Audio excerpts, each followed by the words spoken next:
दरम्यान राजू शिंदे हे काही कडवं आव्हान नाहीये। शिंदे हे फक्त तिकिटासाठी ठाकरेंकडे गेलेत। ठाकरेंबाबत त्यांच्या मनात कुठलीही सहानुभूती नाहीये, अशी प्रतिक्रिया शिवसेने शिंदे गटाचे प्रवक्ते संजय शिरसाट यांनी दिली आहे। राजू शिंदे हे भाजपचे पदाधिकारी होते, तरीही गेल्या वेळेला त्यांनी बंडखोरी केली होती, परंतु त्याचा माझ्या मतदारसंघावर काही परिणाम झाला नाही।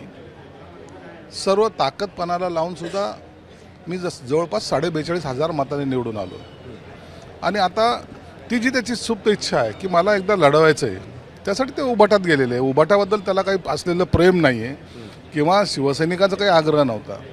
त्याची असलेली प्रतिमा ह्या तिथलच्या जनतेला माहीत आहे, म्हणून त्यांनी गेल्याने किंवा तो माझ्या विरोधात उभा राहिल्याने मला येतात त्याचा काही फरक पडणार नाही।